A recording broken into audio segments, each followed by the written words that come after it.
It's a great day to talk hockey with Grant McCagg on HabsCast. You got that right, Dick. What a comeback. Woo! I clapped my friggin' hand so hard when Hutson tied it up there. It stung for about 20 minutes. I need this beer to cool it off here. Okay. Yeah, it's frustrating he didn't win the shootout. And man, Demidov should have ended it in OT, but it doesn't matter. That point was so important. They outplayed outplayed Columbus. They should have got two.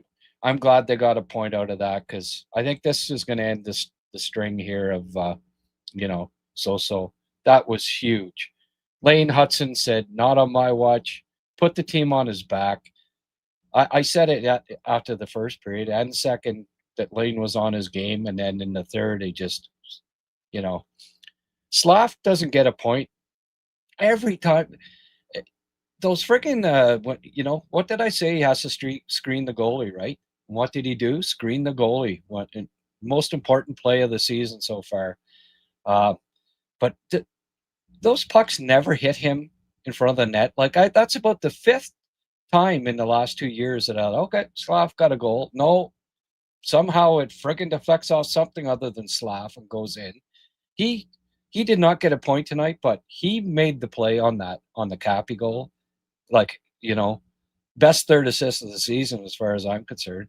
And then he made the play on the freaking Hutson goal. Hutson made the play, but he should have got it.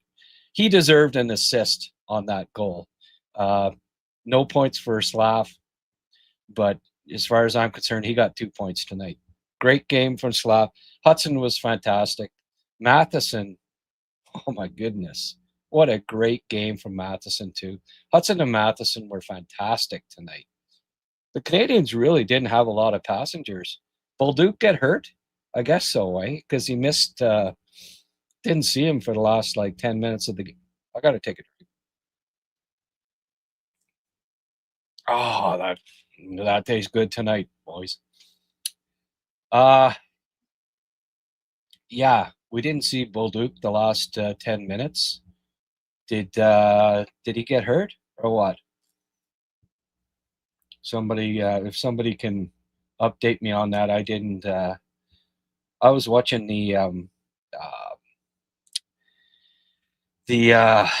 Columbus broadcast actually, and it's kind of cool to get other broadcasters' perspectives on the game. John Davidson, fantastic color man, and he was talking about, boy, this Kapanen guy is really good.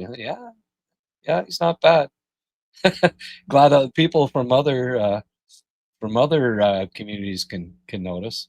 And Hutson, he couldn't stop talking about how great Hutson is. Susie, I don't know. I was a little surprised that he got to take the shootout because I really think there's something wrong. He's not shooting. I think he has an upper body injury of some sort because his shot just hasn't been right of late. But hey, that was huge. I had a funny feeling that they might be tying it up, and they did. That was a huge point. It really was just so huge. Yeah, disappointing that they didn't end up with two after that, but hey, you got to put it in perspective there, that they came back from down 2-1 to pull it off. So Kapanen started it off, right? Tied it up in the second period. Matheson, Demidov with the assists. 2 goals by Columbus. Josh Anderson with his third. Like I said, Josh has picked up his game lately.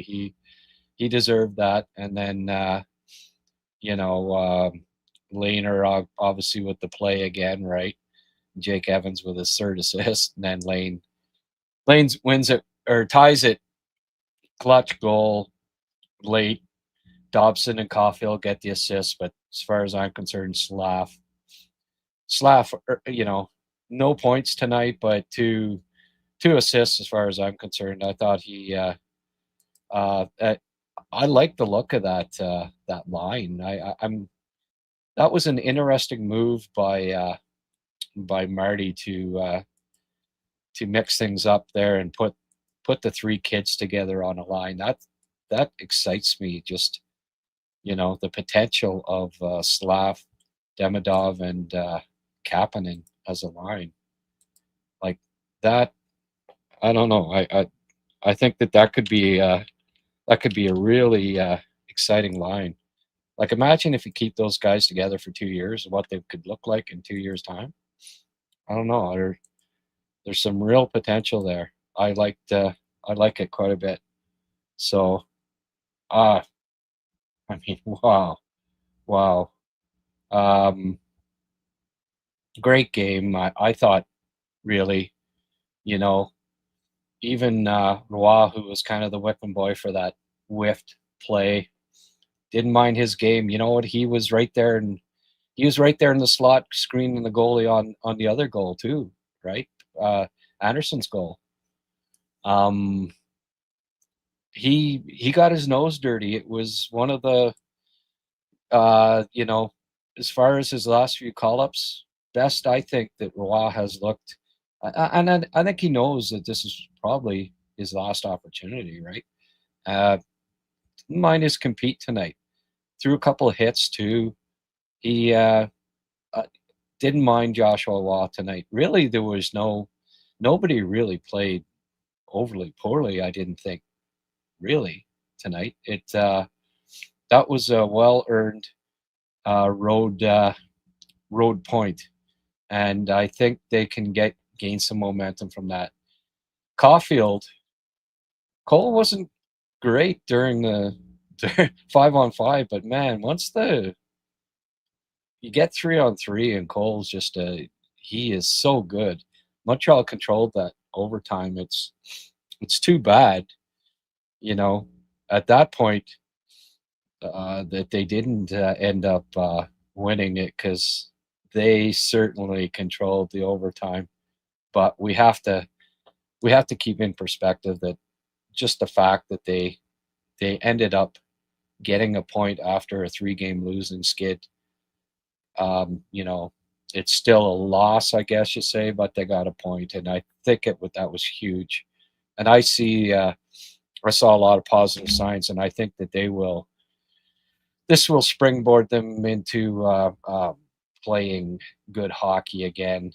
Um, Dobie, break, that puck hit his stick and went underneath it. They're not they're not getting the better of shootouts right. You want them to win it in overtime because it doesn't seems like they lose every shootout. The record, in their last 10, certainly in their last 5, isn't good, but their last 10 shootouts, maybe even, I don't know what it is, but the Canadians, need need the goalie to outplay the other team's goalie at some point. That's something that I think needs to happen. It hasn't been, and hopefully that will be the case soon because you can't just always rely on the team having to do it all right. Here are the stats. Let's see.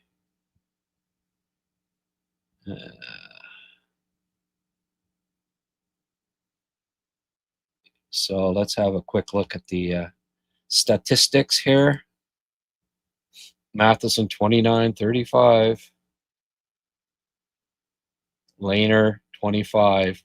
Yeah, well, Marty knew the defensemen that were going right. Those two were hopping.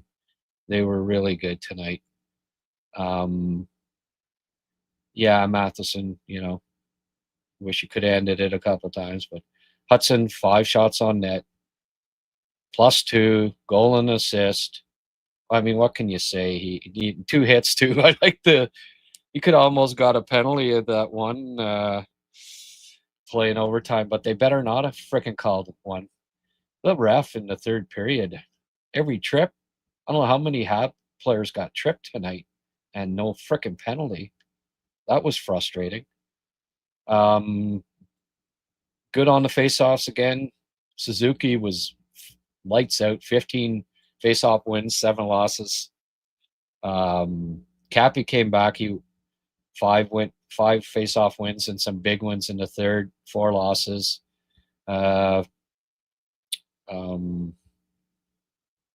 Evans was the only one below par, but even Josh won a couple tonight. So 60% in faceoffs tonight, which was good.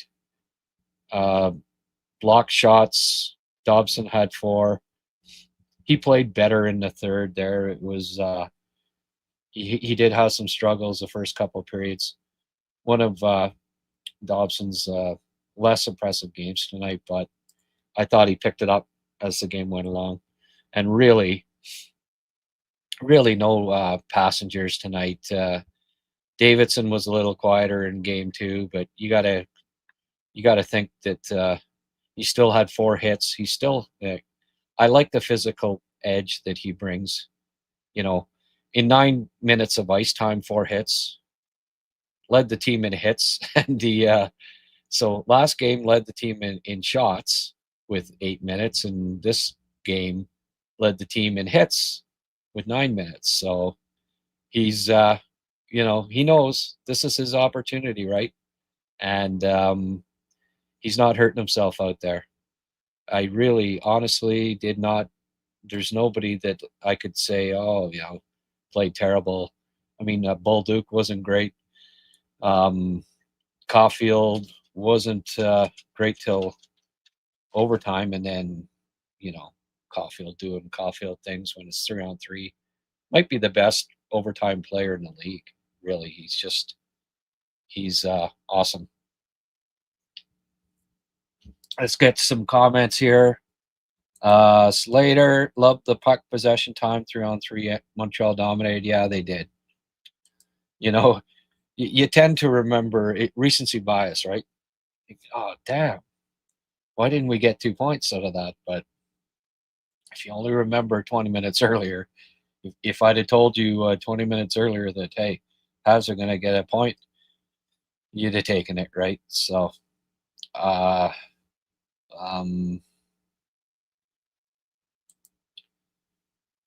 Ronan, this is getting annoying. Same shit as last year. Streak slump, streak, so on. Yeah. I don't know. I'm happy, actually. I don't have a lot. You go on the road. Columbus is good, damn good team. Like, they're solid. Go on the road and down 3-1 to come back and tie it. Not many teams come back in the third period down 3-1 on the road and get it to overtime. You really don't. So I guess I'm a glass half full type guy. Hey, my beer is 3/4 full. Better do something about that. Man, that tastes good tonight. Anyway, we don't usually get it. We don't usually get it to shootouts. So from now on, I just I had the feeling, oh man, we got to win this in overtime or probably lose. And yeah, that's what happened. I wouldn't mind them changing it up a bit. I'd like to see Kapanen on a, because I mean the guy's what is he second in the team in goals? Like, he's got a really good shot. I'd like to see him on one of these shootouts, but I didn't think. I don't know about you guys, but I didn't think Caulfield had scored. I thought the goalie got it, and because I guess it got stuck up in the net, right? And Susie with his fancy Dan move and then not lifting the friggin' puck. Sorry, but you gotta lift the puck. Well, Dobie, like, we get. He didn't let in any goals in the third period, and Montreal came back.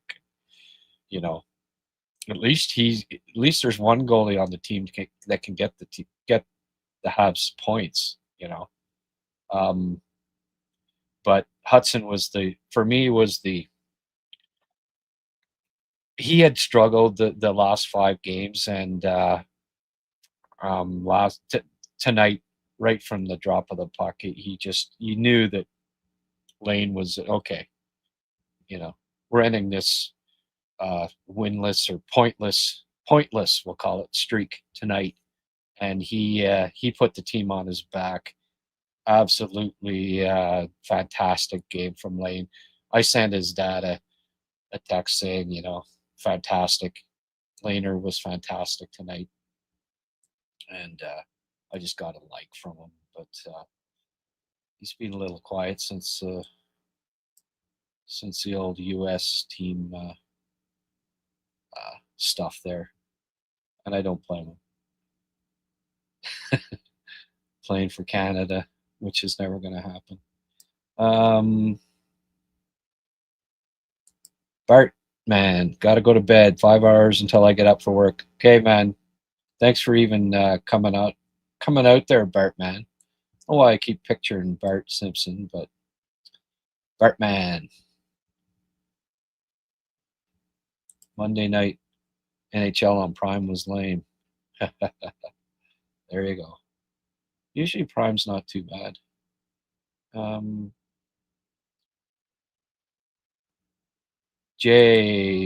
Joshua was not too noticeable again. No, I disagree. No, I liked Joshua's game tonight. He played pretty well. And as far as that turnover, the puck bounced over his stick. Give him a break. Freaking happened to every player in the NHL at some point. Just happened that it went in the net. He was actually doing Jake Evans' job there. I'm sorry. Too many people, they look at one freaking play and, that's, if you actually watched him, he played really well tonight. He did. People have a tendency to, I saw one play, so that sums up the guy's whole game. Well, if you didn't watch him, yeah, it does. No. Joshua played fine tonight. Best he's played in the last 2 years in Montreal, as far as I'm concerned. But you're welcome to disagree. But happy Hab. We need much more size and grit to compete. Yeah. Hey, went into Columbus and got a point and outplayed them. Whatever. There's so many negative fans. I'm pleased as punch that they ended up getting that game to overtime. Happy, better times coming. This rebuild is nowhere near the finished product. Yeah, the kids look great. Aunt P, Grant, patience is running thin with Marty. Don't agree with the people who say we can't criticize him for lack of experience and questionable decisions. That's fine, but what do you what did he do wrong tonight? He's got he has to deal with injuries in his top 6, top 9, and what did he do? He decided. I loved what he did actually. He decided to put Kapanen, Demidov, and Slav together. Slav has, things haven't been going great for the top line in the last few games. Put Bolduc up there. Bring in Roy, put him on the third line, and they actually, Anderson, Evans, and Roy were half decent tonight. No, they didn't have any power plays tonight. Yet they went in Columbus, got tripped I don't know how many times, and the ref never freaking blew his whistle. And then, like, the third period, I don't know how many calls he missed, and that includes the Galley. Like, Habs are lucky that Gallagher didn't get a penalty at the end of the game there, because then the game was over, right? Because he high-sticked the guy. That was pretty obvious. So the refs were a little blind tonight, but especially the Habs. Like, you tell me that Columbus didn't no infractions all game? I don't know how many trips I saw that and in the third period, 2 or 3 obvious ones, and they didn't call any of them. But no, you know, what maybe expand on the questionable decisions because I don't know. I didn't have an issue with Marty's coaching tonight. I thought I thought he coached a good game. Good to come away with a point. Evans and Anderson have shown good play recent games. Galley, some flashes, but still not there. Galley wasn't too bad tonight. Don't worry. Galley goes through these periods where he's not fantastic, and he just needs to get a goal, and he'll get rolling. Happy Hab, you really got to change your name, man. Every one of your comments here is negative. We'll be out of the playoffs and bottoms by 5. Yeah, okay. You need to get happier there, Happy Hab. Paul Cormier, happy. Another year and a few contracts are ending. That will dictate how the product gets from there. Yeah, I hear you. Pierre Gingras, the line changes made me excited about watching the game tonight. Me too. I thought it was the most positive sign. Yeah, well, I give credit to Marty for that. You know, um, Paul Cormier. It was refreshing to see line changes. Yes, it was. It needed to be done, and I thought it worked. I really like the potential of Slav, Demidov, and you know, this way Slav. I think he's not like he's on a line now where he's not the youngest guy, right? He's in fact he's the most experienced of the three, and you know he's had a bit of a tendency to defer. I think a bit to you know, oh, I just got to get those. I got to get the vets the puck right. But on this line, I think his mindset's a little more like, you know what, I maybe I have to be making the plays right. And on Cappy's goal, I loved uh, I loved what he did there, and then going to the front of the net, which he is good at when he decides to, and he needs to do it. And look what happens. Hey, you screen the goalie, and the puck gets through. Even Hutson can score from the point when you got big Slav standing in front of the goalie, right? Hey, we're up to 22 minutes in. We got 600 plus people that have tuned in. If you're watching this on X, hop on over to HabsCast YouTube and join in the live chat here. I'm gonna be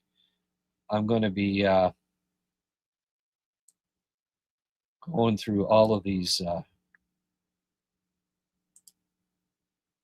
different comments. Francois Bedard, Habs still do a lot of puck dumping without any forecheck, just giving the puck away.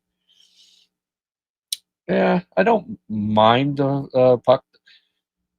It depends. I mean, I like Kapanen's puck dumps because he gets in and he freaking actually gets it back. You know, uh, no nonsense. Kapanen, he gets that freaking puck and boom, dump her in, get to it.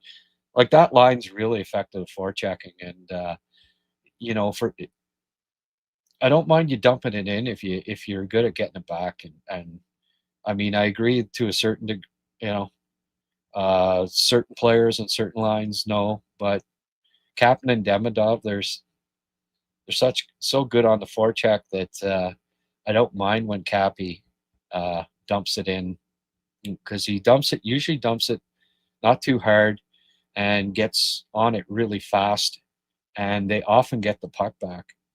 I don't mind that at all. Um,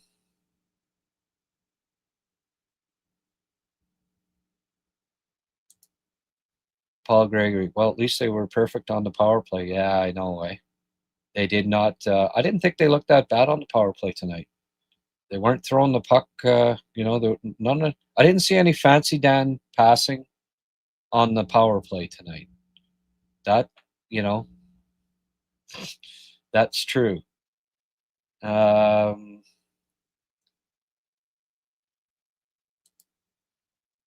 Do you think Marty will go back to original first line or keep the same as tonight against that?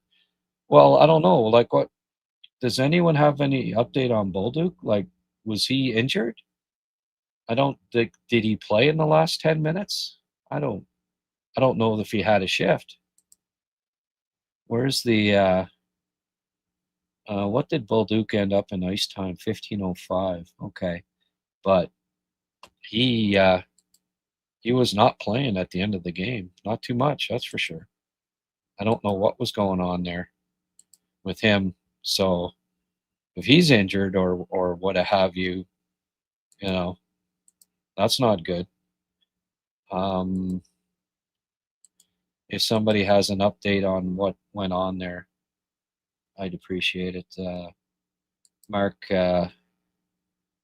loved the pushback. Could have went either way this game. Yeah, I agree. I think the Habs deserved. They certainly deserved a point, and probably deserved two tonight. Samurai Knight. I thought Demidov played a better game. Yeah, both Demidov and Hutson hadn't been great lately, and Hutson was fantastic tonight. And I thought Demi was better too. And maybe having Slav on that line, there's a lot of potential there.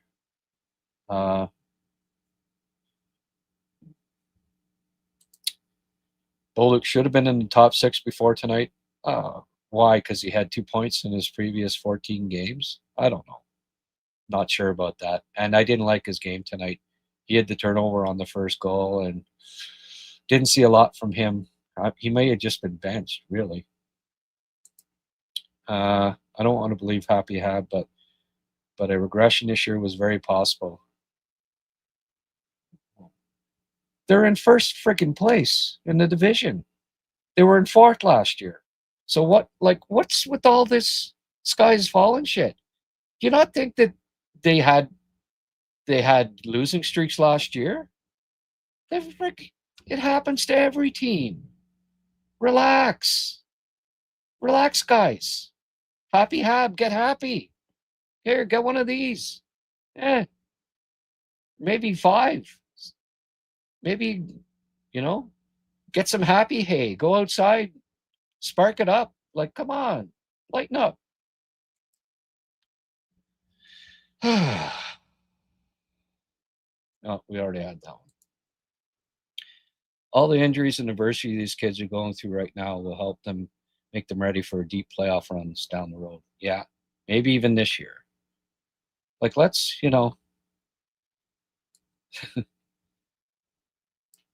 they've just been through, a bad run, and they're freaking, well, I'll tell you what's going on. Like, what are they, 2nd place or something like that? They have the best win percentage in the division still. Like, come on, guys. What if they reel off 3 in a row here now or something? Then what? They back to being Stanley Cup champs again? Like, we gotta stop living and dying from the here and now and look at the big picture. Where's the live standings? I'm gonna get it here. I like flashscore.ca for this.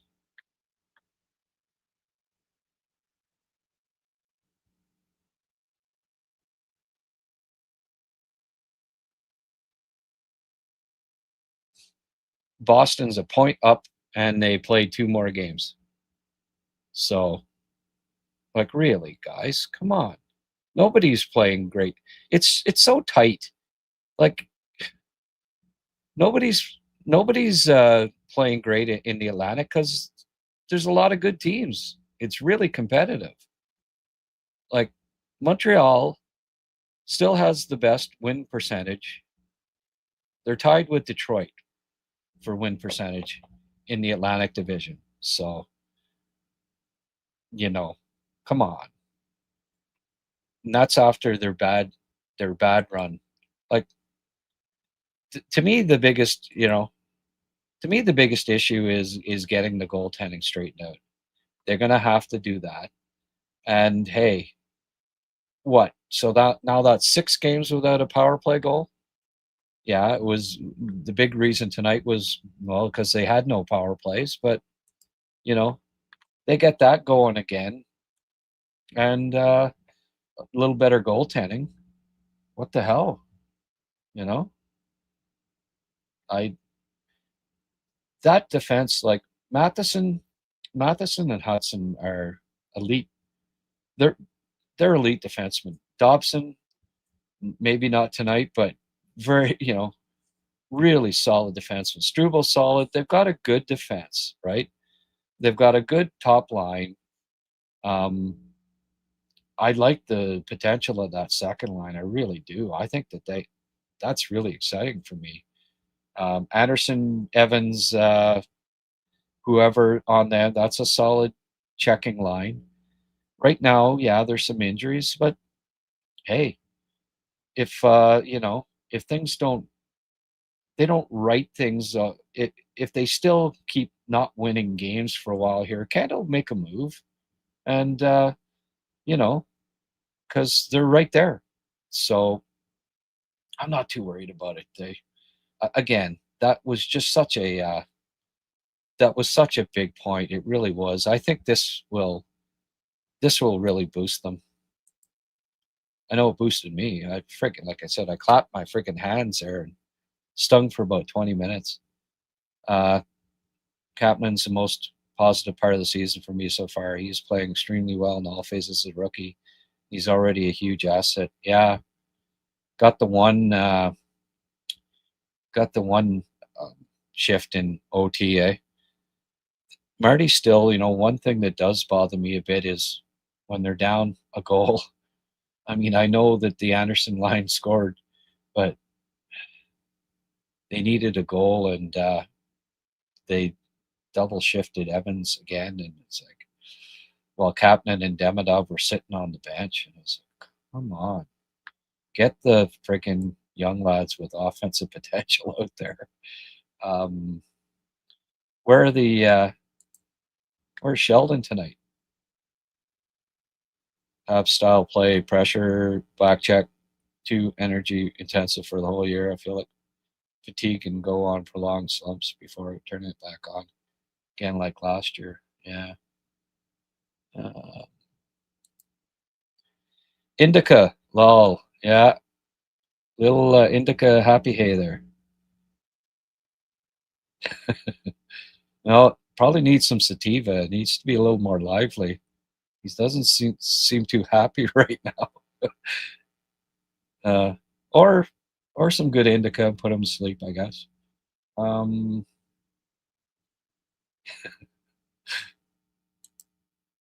Slav I expect, but Captain is really blowing away. Did not expect such progression. Yeah, that's for sure.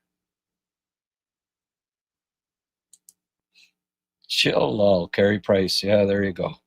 I'm having another drink. I hope Happy Hab you're doing the same thing, buddy, or stepped out back, one or the other.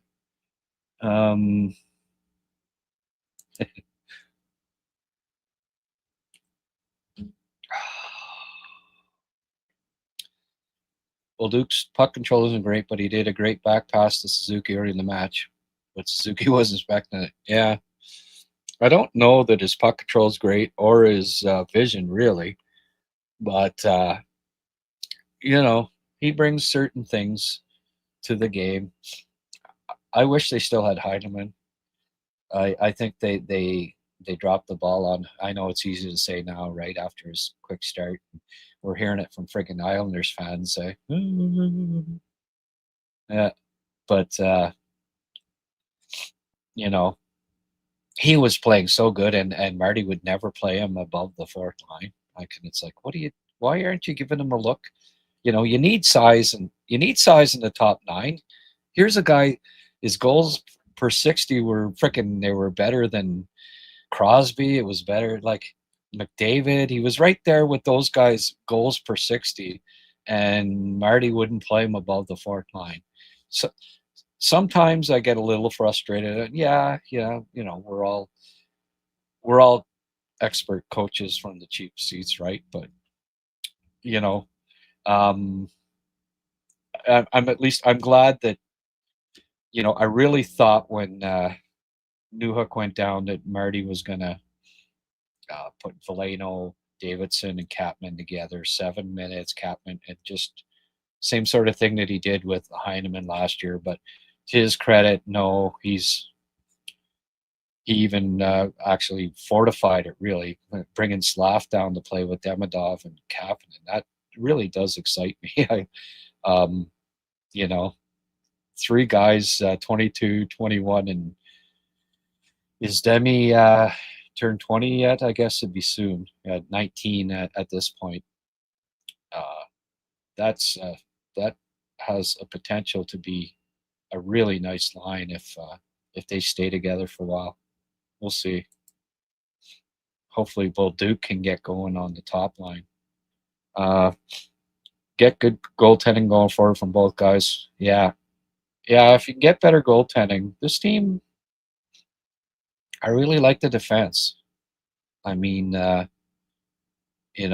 top three are really good, and Carrier is pretty solid. Jacky and Struble as your 5-6. You could do a lot worse than that, and they bring grit. So, there's a good foundation there. And then the top line, that promising second line, some pieces in the bottom 6. They add one more guy. I think they need to add a forward right now with all the injuries. And if they can get the goaltending straightened out, I'm certainly not giving up on this year. That's for sure. There's a lot of, don't forget, youngest team in the league, right? People sometimes forget we're at the very beginning of a great adventure. No use sweating it much right now. So we're only gathering speed. Yeah, good way of putting it. Devin D. Number 2, Devin. Suzuki missed ton of practice for treatment. Not a coincidence the club have downs right now. Pretty young team.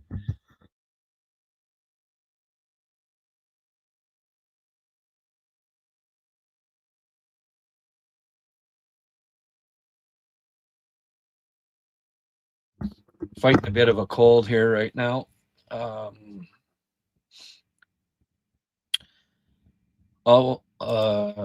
Mark, all we ask for is the Habs win 82 games a year. Yeah, I know.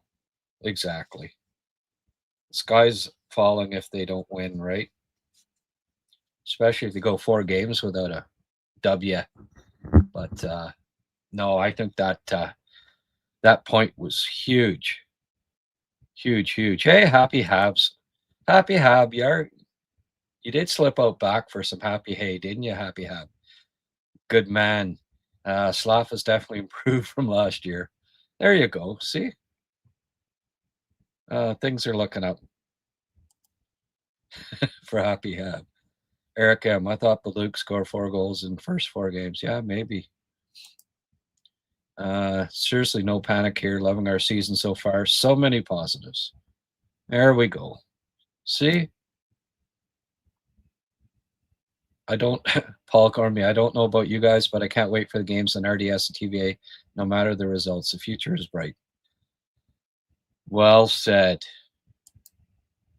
Someone mentioned today there are only 5 teams in the NHL under 500. Every team can win any game. Yeah, it's so friggin' tight, This is going to be a killer of a season. And with the Olympic, the Olympic break and all that, lots of games too, right? A tight schedule. They'll be playing, like, it seems like they're playing every second night. There'll be those lots of double headers and yeah. Who plays with Suzuki and Caulfield if Slav stays on second if you don't like Bolduc game? Yeah, that's a good question.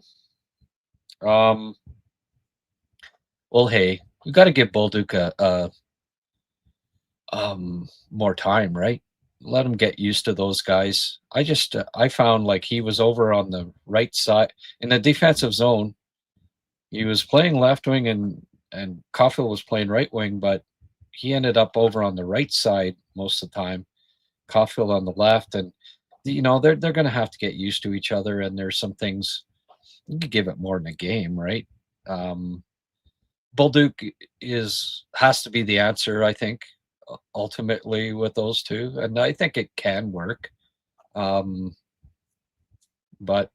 it will take some time. And if not, well, hey, Stamkos,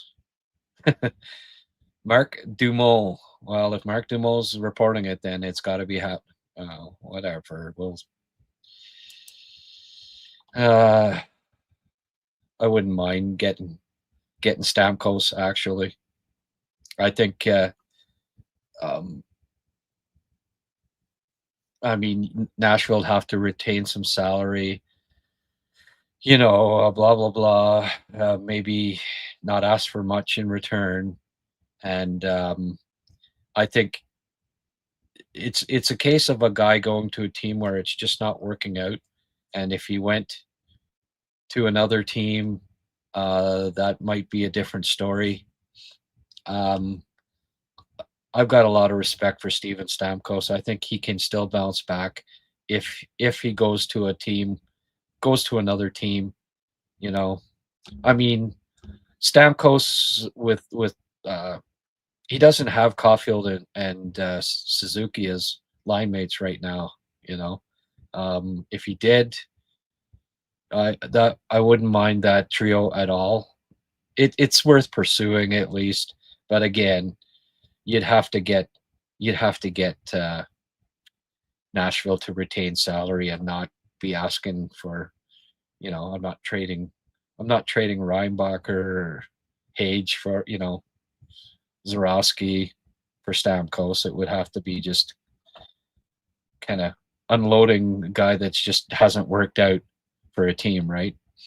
Kind of like Monahan deal where Calgary just wants to, well, we're rebuilding or whatever here, take this salary and a first round pick, like if Nashville said, well, we'll retain $3 million, and give you a first and you give us this, and but that's probably not going to happen. Mark Crowlis, during this slump, goaltending hasn't been the biggest problem. The Habs have had a terrible time generating shots tonight. They got over 40 and got a point on the road. Yeah, exactly. 30 shots on the road is decent. There's nothing wrong with that. Let's have another quick look here. What's Columbus? Like Columbus is 22 points in 19 games. There's no slouches, and they're not easy to beat at home. So to go in there, I mean, I've seen the Canadians lose 10-0 in Columbus, right? This is a different team. I'm really encouraged by that. The Canadians showed character again, coming back like they did. And that goes for when it was 3-1 in the second period too. They should have probably had a goal in the second period.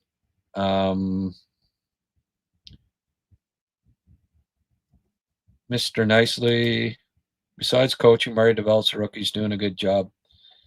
Yeah. Yeah. I haven't been crazy about the haven't been crazy about the goaltending decisions, but yeah, he's not doing too bad a job. I'd rather grab O'Reilly.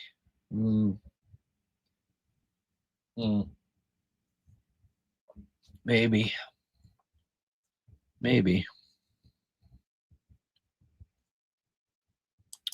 Thoughts on Suzuki struggling on shootouts?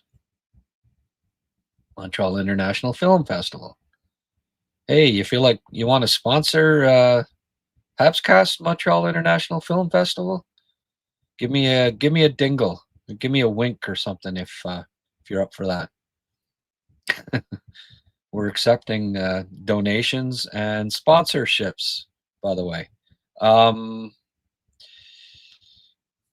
I think he's 33% for his career on shootout, which is excellent. He's been struggling a bit lately, but I don't know. He made a pretty nice move there. He just he thought he had him beat, right? That was a nice save by Graves. He stretched up. He's got long legs, obviously, and stretched all the way over. Yeah, would have liked Susie to lift it, but I guess he was in too tight to get it up over his pad.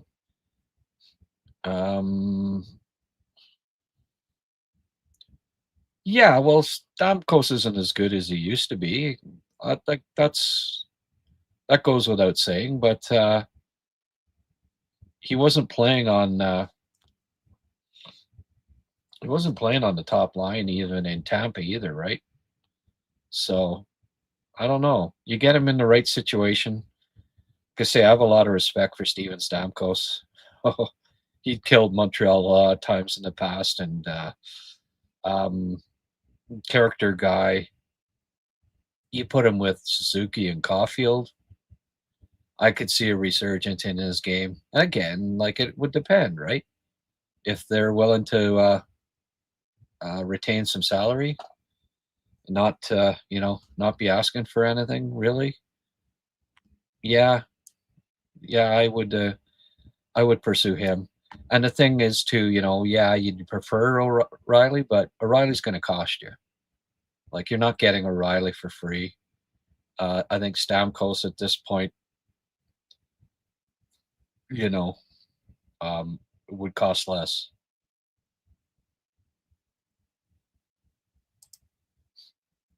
Good night. Okay, Paul. Good night. Good night to you, my friend.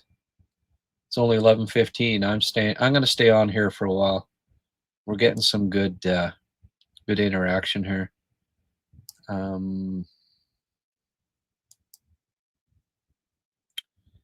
It's always a combination of goals for and against for slumps to happen. Yeah.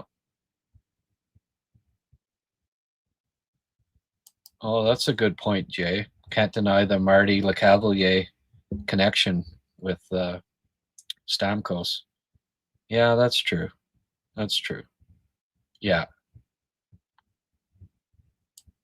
I mentioned it a couple of weeks ago, that Stamkos wouldn't. I'd at least explore it. Canadians, I think, are I'm sure he's on the horn because Joshua and Jared Davidson aren't replacing Kirby Doc and Alex Newhook, right? So, and Line A is out too. Like that's three guys out of their top 9 gone. So, at some point, if you want to stay in the hunt, you have to look at it, right? And obviously, they got the cap space with all these guys on LTIR right now, and so you explore it and see if there's someone out there. Nashville probably wouldn't mind getting rid of Stamkos, and so it's definitely something I would look at. 40.7, Grant. Okay. 40.7 THC level, or what are you talking about, Mark? Like some of these, not enough for and too many against. Okay. Hughes would somehow end up with a pick low. Yeah, exactly. And here's a good point by Mark. Stammer shoots the puck, and he's got a hell of a shot too. He can really unload. Well, I just want to check something quickly here. I think I know the answer, but sometimes I'm wrong. Yeah. There is one caveat with Stammer. Fact is that he's a freaking right-hand shot too, eh? Yeah. That'd be one thing that certainly wouldn't help solve the getting a left-handed shot that can take face-offs. 2 years left in his contract. I would handcuff. Yeah.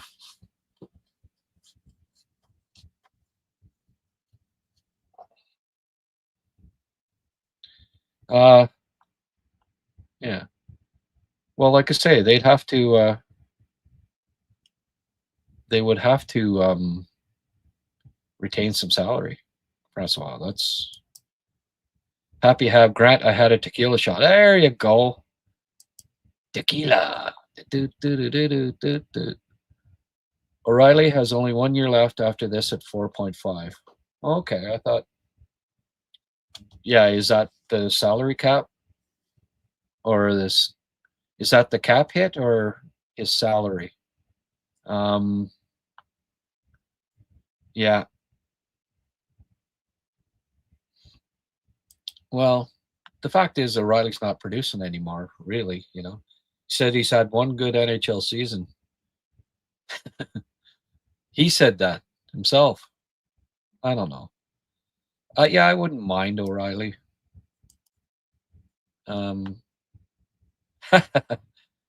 Rod Tatlock, can we do away with shootout anytime soon? Such a downer, way too close a game. Yeah, well, I remember tying the game more than, again, getting a point when it looked like it was over. I don't know. Jackets have weak D. No, I don't agree. Renski's one of the best in the league. I don't mind Provorov. Matejchuk was pretty solid. He's a good looking young defenseman. No, I don't mind. I don't mind Columbus's defense. Renski's a ringer.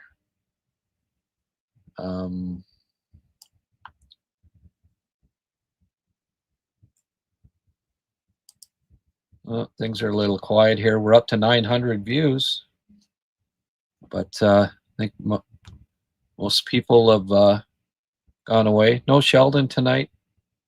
I would worry about O'Reilly's speed. Yeah, I'm not sure about his speed at this point either. I do like O'Reilly though, and certainly, yeah, I wouldn't discount trying to get him. Certainly, there's parts of his game that would be good, like that the Canadians could use. He's got, he's got a gritty side to him. What's he on pace here? 52 points. He had 53 last year, so that's not bad, right? Shoots left, decent size, gritty. Yeah, I mean, I thought his salary was higher than that. If it's only 4.5 next year, I could, I could be talked into Ryan O'Reilly or Stamkos. I think right now, I'd like, with Slav dropping down with Kapanen and Demidov, I really like the potential of that. Like that could be a line that's freaking together for a decade, right? If you find a guy to go with Suzuki and Caulfield, then, and Stamkos would be a better choice than O'Reilly in that regard, then I don't mind. You know what I'm saying? Like I like that top six quite a bit, and Stamkos, despite his down year in Nashville last year and this year so far, I still think that there's it's just more of a question of him, needing to play with better players again. As I said too, like he was playing with Cirelli as a center in Tampa, and he got 81 points 2 years ago. Well, give him Suzuki and Caulfield, right? He had 40 goals in Tampa playing with Cirelli. I don't know. I wouldn't mind either one of those guys, really. I could be talked into it.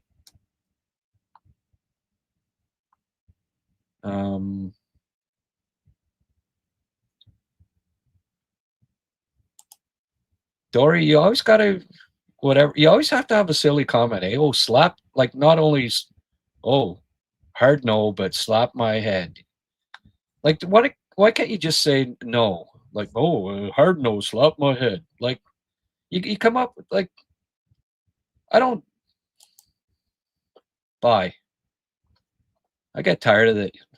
Like, why are people immature? Can just be a little respectful, I just, fuck. If you disagree. Just say, "Oh, But slap my. Well, go slap your head by yourself there. Go in the. Go out back and slap your head a few times because you're not slapping your head on here anymore tonight. Fuck. It's nice to have some moderation power here. Francois Bedard, of all old players playing for last place teams, Riley's probably the only interesting one for me. Good contract, still producing. Yeah, no, you guys may have talked me into it. See, you can talk this stubborn old dog into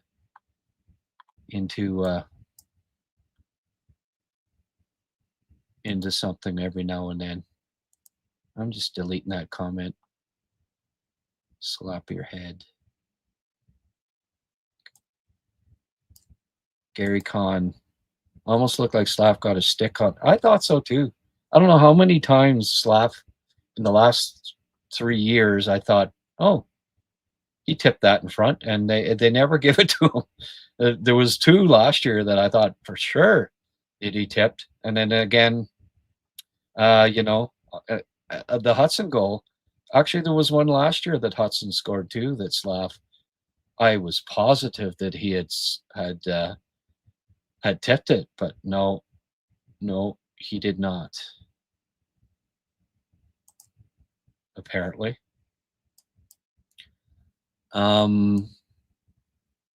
Okay, well, I think I've gotten to most of the comments here.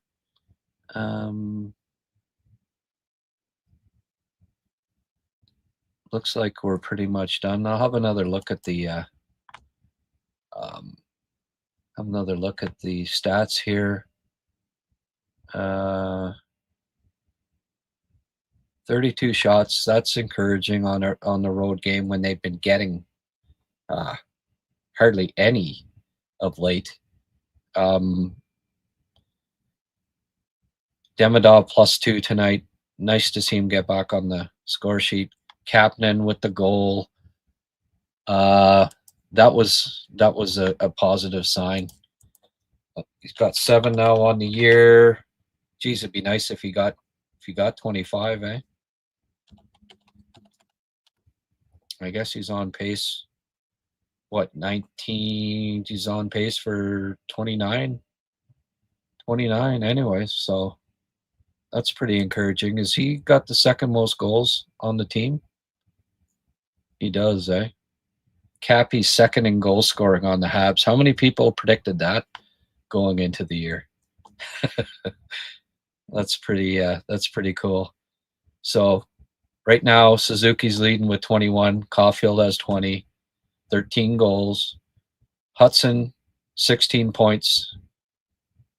Hey, 19 games, 16 points. You gotta like that. He's on pace for about 70 the way he's going there, or 68 or so, which would be kind of nice. Demi, 14 points in 19 games. Gotta like that from a rookie, right? 7 goals for Kapanen again. That's really encouraging. Um, Bolduc is 6 points in 19 games, -5. Right, he can pick it up. That's kind of the key right now, and I like that. I like those moves from Marty saying, "Hey, we need to get Slav and Bolduc going. Why don't we, you know, why don't we switch those two around? Put Slav, put Slav on the second line, right? Uh, maybe it can, maybe he will stop deferring so much to the vets because he's the senior, he's the elder statesman on that line as far as fourth year with the Habs, right? So um, I liked it. I liked the move, and I think it sparked. I think it ultimately sparked the team. So I you know Marty's back in my good graces after that. uh, let's get to see if there's any more comments here. Movies to share. Hey Grant, what was the name of the kid you liked who isn't on many lists for the upcoming draft? Nordmark? Oh, he's on lists. Jeez, I think he's top 20, pretty much every list. Marcus Nordmark? No, he actually has been a little disappointing, a little lazy lately. I think Hermanson might, the other Swedish winger, might be more highly regarded right now. Nordmark had a deeper dive on him. I know when I did an episode with Etienne Lepage, this was based more on what I saw last year and then him leading the Hlinka in scoring, but taking a deeper dive into his game this year, even though he's at the top of the scoring in junior in Sweden, scouts have been a little disappointed with his play away from the puck. I don't know how gritty he is, and I don't know that that I don't know that Stamkos. I don't know that Nordmark's kind of like, if you're wondering about him for the Habs or whatever. I think that I hope this year that they go for. Well, I wanted them last year to get Prokhorov, and I really do still think they need that kind of player in the top 9, especially playoff time down the road. Um, that's what I think is missing in the top 9 is just a big another Slav type player, right? Um, I hope that they look seriously at grit, size, skill combination. I mean, that's not easy to find after the top 15 usually, but they've got extra picks and stuff too. Maybe maybe they move up again. They drum dude, you got to run. Okay, getting late in the East Coast. Oh, I guess early morning. Okay, my friend. Always a pleasure for you popping in. Happy Hab. Geez, you just see you took my advice. You had a tequila shooter and you're happy. See, that's all good. I'm glad that I could positively influence you, Happy Hab. Grant, I really appreciate your insight. Well, thank you. I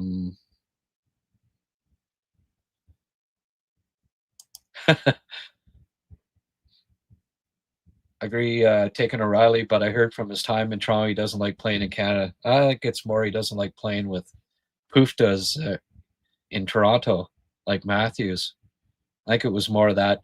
I think he didn't like playing in the, you know, the fish bowl of Toronto. I think more than anything. I know this is mostly Habs cast now. Just curious, if you will do some prospect draft content? Oh yeah, for sure. Yeah, I'll be doing podcasts on here. I'll be doing a ranking.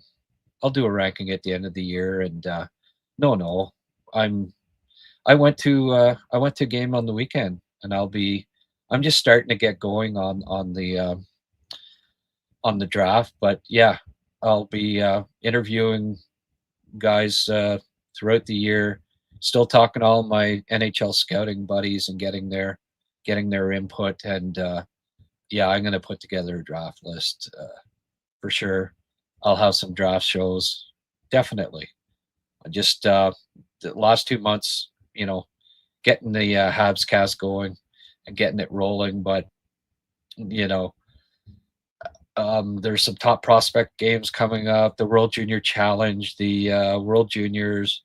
It just I'll get more and more involved with the draft as the season goes along. And thank you for asking.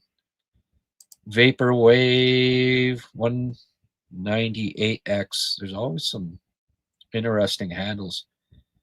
Hi Grant, how about Capman? 7 goals. What a snipe in tight. Yeah.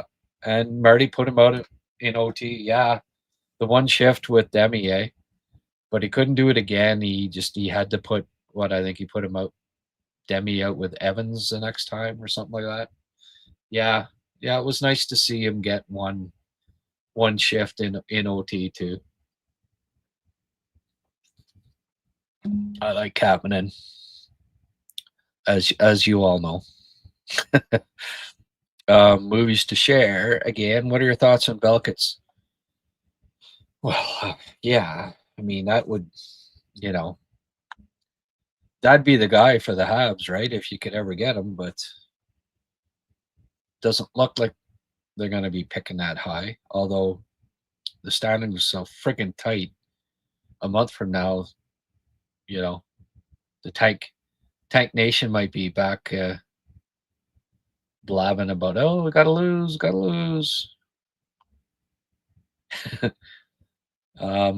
Yeah, he's a top 5 guy in the draft for sure. Maybe top 3, maybe top 2. No. Belkits is the real deal. Putting up big points, big boy. Yeah, you can't help but like Belkits for sure. I went and saw. Oh, by the way, I went and saw Rubrek on. There's a 6'5" kid scored 49 goals year before his draft year, right? So you think, oh, who's the last CHL guy to do that? Was it like I think DeBrincat, to score 49 goals before the year before his draft? Like it doesn't happen very often, and he's not 5'7" like DeBrincat. This kid's like 6'4", 6'5". So you're thinking, oh, you're very excited about him going into the year, and he was invisible in Ottawa. I sat with Simon Boisvert for the whole game, and yeah, like there was 3 of us there. Rocco Zappia was there too, and we're just like, what, we going to see anything from this guy? What a disappointment he has been, and he's dropping. I don't know, yeah, get a big guy, but it doesn't matter if they're big if they don't play big, right? Like the Canadians could use size, but not if you're 6'5" and play like you're 5'10". That's not what the Canadians need either, right? So there's a little draft talk for you, movies to share. Grant, if you want another slough in the top 9, you must be sad they didn't take Matthew Nyes when you told Timmins. Told Timmins, yeah. Well, yeah. Well, Trevor liked Nyes too, right? I mean, he probably didn't have him 18th overall like I did, but pretty sure he had him in the first round. And yeah, yeah. I mean, that's the guy I wanted them to take at instead of Mayu, and I was quite disappointed in that. But even more so when you know when they didn't trade up to get him, that really did disappoint me because I thought, hey, you know, um, did they have two?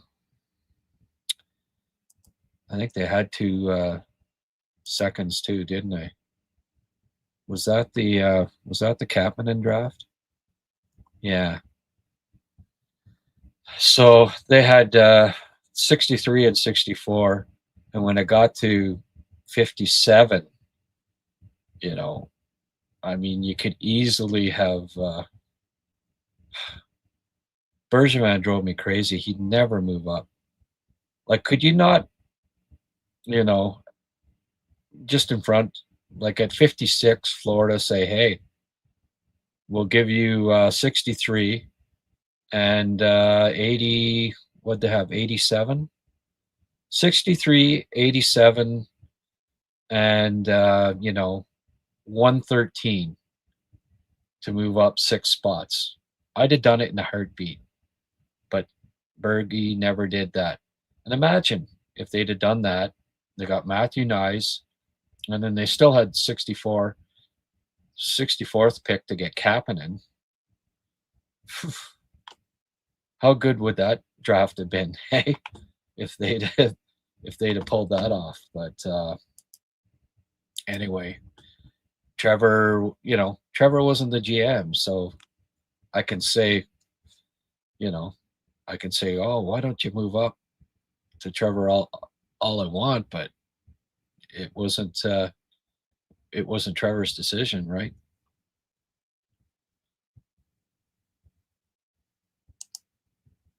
Devin Do Hudson tied for 5th in the NHL for points among all D-men. Dobson 9th. Yeah. And Matheson playing fantastic, No, Montreal's got 3. Their big 3. I mean, it's not the big 3 of the 70s, but it's pretty impressive, group. And when you've got, studs like that on defense, you're gonna stay in the race, and especially if they can get the goaltending sorted out, right? Things will turn around for sure. Mark, I can't believe how lucky we are to have this podcast, Grant. Stunned a pro team doesn't have you on their scouting staff. Well, I appreciate that, Mark. I just I haven't really pursued it, huge dog lover. I think I explained that story before, where my dogs, I couldn't leave them alone and be out scouting on the road all the time. So I never approached NHL teams after Montreal. But it's an old boys network too, right? I knew Trevor, but Trevor wasn't going anywhere other than Montreal. And then, he hasn't got a head scouting job, so he doesn't have hiring power in Columbus either. So, I'd work for Trevor again in a heartbeat, but it would have, if I did, it would be, if I did get back in scouting, it would definitely be part-time. That's for sure. But I appreciate the compliments. I'm just no interest in having to, it's a tough world. Scouting is driving through snowstorms, sleeping in hotels, time away from your dogs, your family, all the time. You know, you never catch. I'd never see Habs games. Very rarely. Um, you know, NFL. You're always you don't get to see the playoffs, other sports, all that stuff. So there's, people don't maybe. It seems glamorous being a scout, but uh, I don't know. I I mean, I've seen, I've seen both sides of it, and at my age, to be pursuing certainly pursuing a full time scouting job and having to drive, in in big cities everywhere and everything. I don't really have that much interest in doing it, to be honest with you. Happy Hab. I really like the way Kiefer Sherwood plays. Love to have an energy guy like him. Yeah, Slav would like to have him on the team, eh? Did you see that video of Sherwood saying, he'd like to knock him out of the Olympics or whatever? Yeah, yeah. Sherwood's quite a player. Happy Hab. Grant, do you think Bolduc is hurt? Well, he didn't play. Did he play a shift in the last 8-10 minutes? I don't know. Did anyone catch anything after the game? Francois, here, not a scout salary yet, but who knows? If you continue the good work, maybe it'll be. Hey, there you go. See? Why, what, if everyone supports me on here and this gets rolling and, we build a community on here, frig, screw the scouting, right? No, that.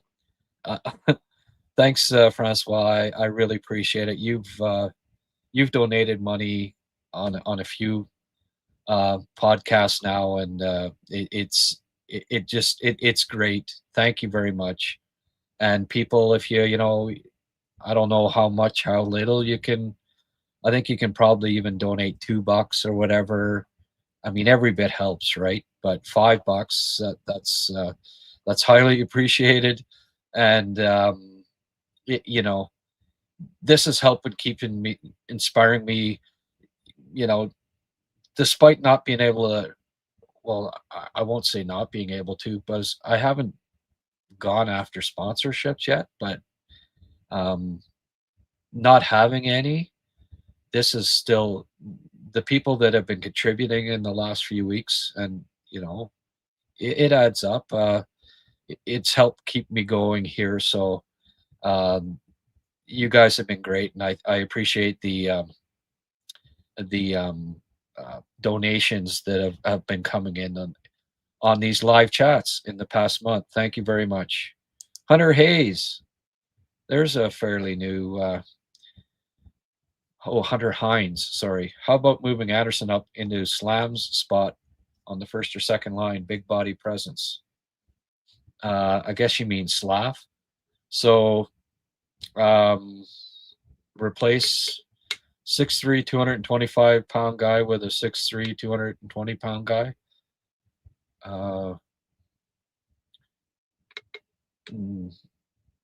Slav's a way better playmate. Like, Slav's got way better offensive instincts than Anderson. No, I wouldn't. Thanks for the question, Hunter, but no, I wouldn't replace Slav with Anderson. Is that who you mean, Slav? I'm not sure, but that wouldn't be the move I'd make. Thank you for the question. Bergevin has such a flawed system. Kept on just trying to make playoffs, and let's see what happens with Price and Nets. He wouldn't rebuild. Yes and no. I mean, it was hard for them. Don't forget that they had two runs there where they had what was it? Like, they almost until Price got hurt, they may have gone to the friggin' cup. And then in his first or second year, he had a pretty good run before losing to Philly. They finished first overall in the standings, shockingly, a couple times. So he couldn't really, at that point, rebuild. Like, what was the message going to be sent to the fan base, right? But then his last 2 years, he figured it out that he started the rebuild. Like that draft there with where they got Kapanen. Well, the one before, they had 2 second-round picks and they got Struble. Then the following draft, they had 2 second-round picks and they got Kapanen. So he started to accumulate top 80 picks, or top 64 picks anyway, the last couple of years, and it paid off, getting Struble and getting Kapanen, and drafting better, putting Marty Lapointe into drafting position, and so he was starting to figure that out, that they did need to rebuild after a couple of so-so seasons. But I think his biggest mistake was just the coaching hires that he kept making. Was oh, Happy Hab, you got a super sticker. Thank you very much. $10. Holy frig. Thank you. Thanks a lot. See, I just had to talk you into having a tequila shot. Say everybody else that's on here, a couple of tequila shots, and there's a little button there with a dollar sign. Hit it, hit it like Happy Hab here, and I'll be the happiest Hab going if you follow suit. Thanks, Happy Hab. Glad we, I really appreciate that. I don't know. Have you been on before? Did you have? I hadn't really recognized Happy Hab, but up till now. But thank you very much, newcomer. $10. Wow, that's pretty cool. Thank you. I really appreciate it. Mark, Habs fans will never forgive Kreider for what he did. Yeah.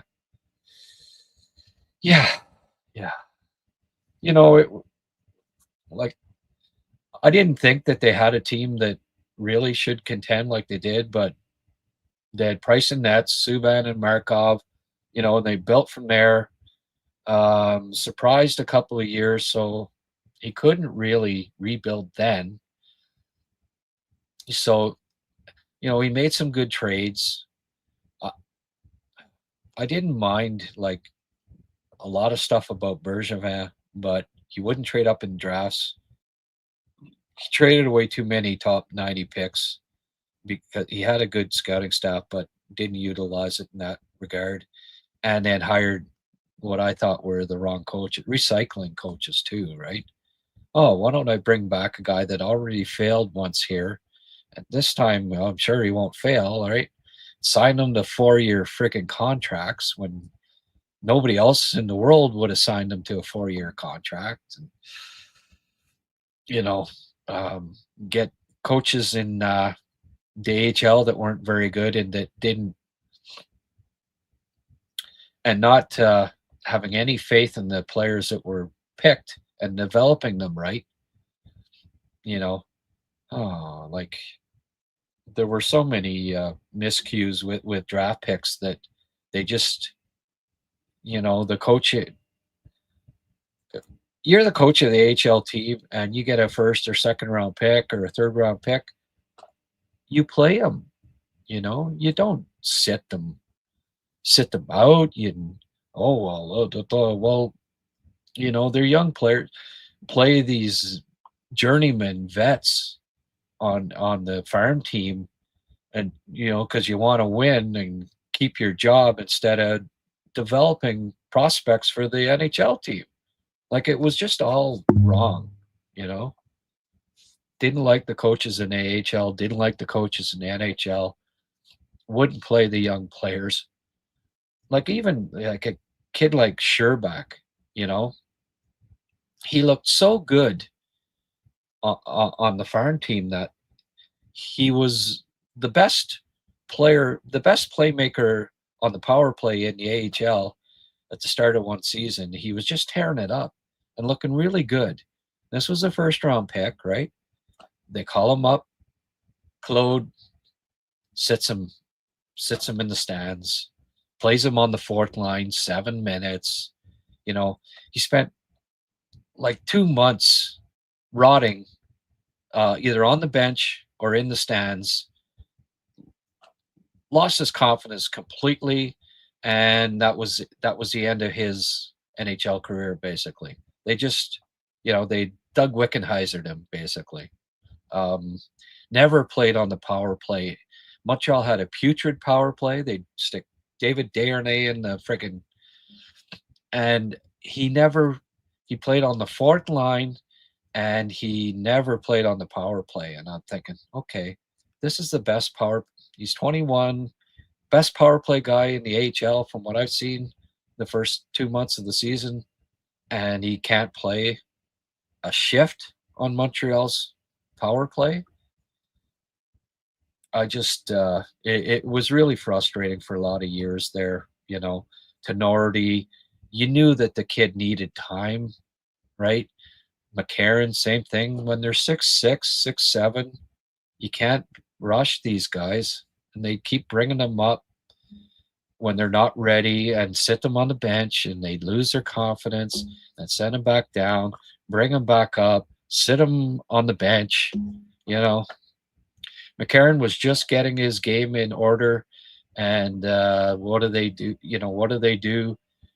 Bergevin trades for Martinson, Steve Ott, and King, and McCarron sits in the freaking press box again, right? And these guys were worse than him, like Martinson and King. McCarron was just getting his NHL game going, getting his confidence at the NHL level. Oh, let's bring in bums and play them instead, because we couldn't possibly develop a freaking first round pick on the team. We got to ruin them, and that just, it seemed like, was over and over and over again. And yeah, guess I'm going on a bit of a Bergevin rant here. Movies to share. Can you describe to us what you saw in Nyes that excited you? Obviously, he had size, but besides that, well, I think what we're seeing now. Yeah, he had size, but size, skill, and some grit. Smart, good shooter. It's second half of the year. I think what Nyes going into the year was highly regarded, right? And then he had a really disappointing first half, and a lot of people wrote him off. And I think a lot of scouting staffs wrote him off. And you can't do that. You got to keep watching these guys and going back. And if they improve, you have to put that into, you have to take that into consideration, right?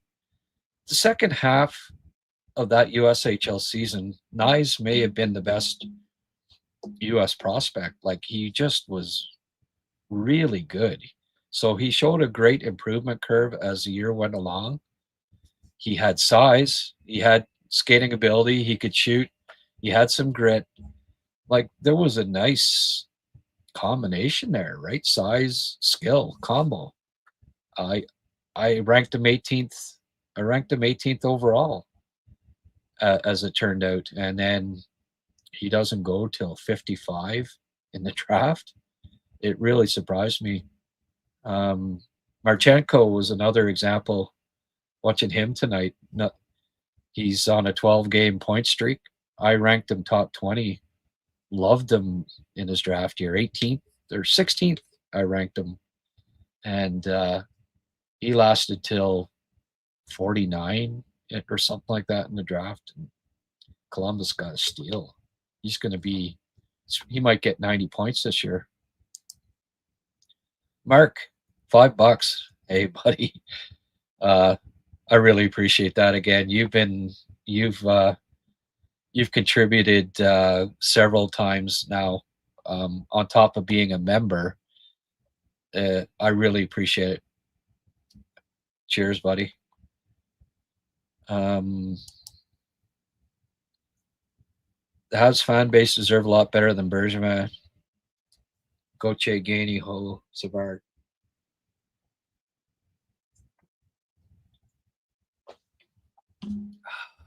Zeph. Hi, Grant. Sorry I'm late. I did not get my beer yet.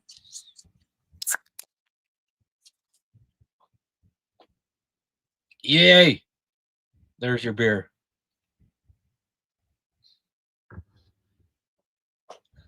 Big point tonight, boy. A lot of fans were disappointed when they first came on here. But oh, rub it in. Oh, I thought you meant, your beer like me. You didn't get to see me cracking one. Sorry, I misread that altogether, Zeph. Sorry about that. I thought you meant you didn't get to see me, my ritual of starting off the broadcast with the beer. Sorry.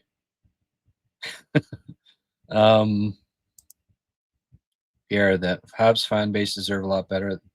Yeah. Yeah. Well, I scouted under Bob Gainey, and I'm not going to say anything bad about that man. He was just a peach of a guy.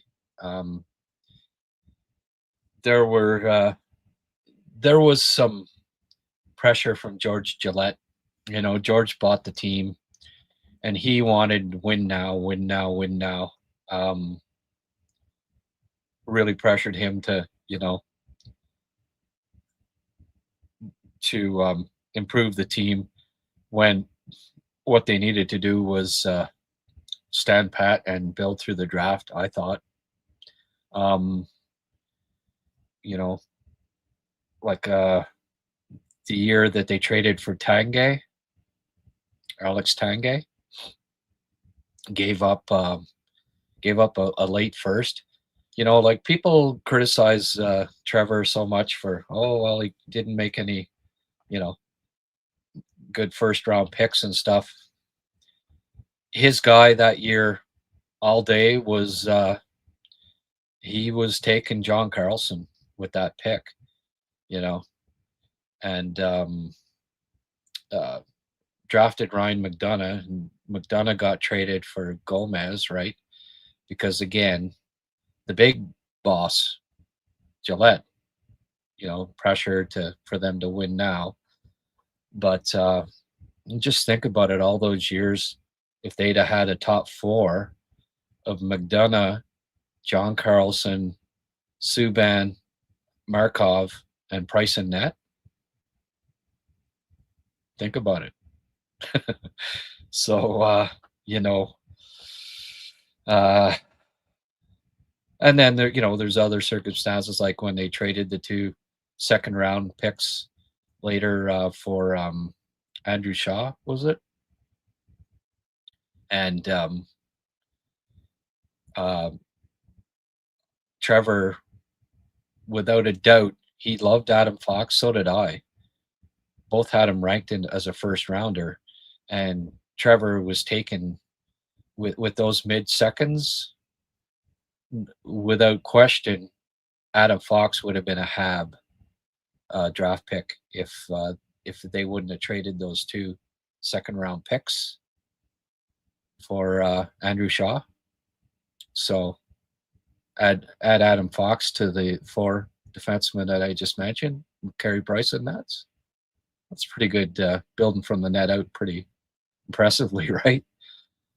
And what was the other? I mean, there were a few,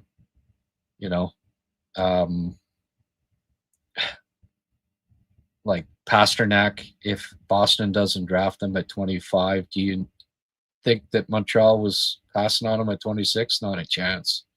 They settled for Sherback, but Trevor had Pasternak top 15. I don't know why teams were passing on him. And who is the kid? The kid that Pajot. Habs were all set to pick him, and Ottawa jumped one pick ahead of them in the third round and picked Pajot, and or he'd have been a Hab too, right? And there's lots of other all these little behind the scenes things that you don't know about that and it's easy to say, oh well, Timmins couldn't draft very well, but believe me, and when you look back to, like, if you really study those drafts, well, Juleson, without the orbital bone injury, I still think would have been, and he's still playing, right? But I think he would have been a really solid NHL defenseman. Tenorti, if you look back on that draft, it wasn't a terrible pick, at 22 in that draft class. McCarron, one of the few guys picked after 18, I believe, or 17, the rest of the first round. And also, you got to keep in mind 6'7" takes time, like Brian Boyle. Now he's a regular, has a role in the NHL. He's effective. Freaking played well against Montreal the last few times that they played. And he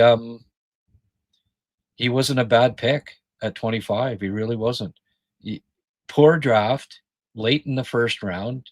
People expect miracles. I remember, you should have taken Laurent Dauphin, should have taken Valentin Zykov. I remember especially the, you're on HF boards and the Montreal Canadiens are very Q oriented, right? Most of the fans are in Quebec, and it was just, how could you pass on Dauphin or Zykov? Well, who's the better? Who as it turned out was a better NHL player? McCarron, Dauphin, or Zykov, right? So that's why you don't judge a draft right away. You don't judge it for years. You wait till their career's done, really. Gary Kahn, $5. Right on, Gary. I appreciate that, my friend. Geez, $20 in contributions here. That's great. I really thank people for pitching in. You know what? I'm going to talk for a bit longer here. What the hell? There's still people hanging around. I'm telling a few good stories. You're getting them out of me, guys. His 10-year drought. Yeah, well, see, I've done studies, and it wasn't a 10-year drought. It wasn't. There were so many circumstances, and you have to strength of draft, where you pick in the draft, judge against other picks in the territory that they're taking, and don't just look at first round picks.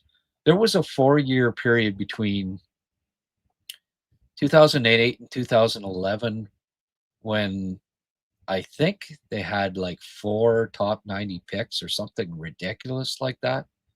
So you can call it a drought, but it wasn't a drought. It was, it was not having the ammunition. The Canadians finishing at the top of the standings, trading away picks. Like I said, he drafted McDonough. That one draft alone, where he got McDonough, Pacioretty, and Subban, one of the best drafts in a 15-year span of any team, getting those 3 players.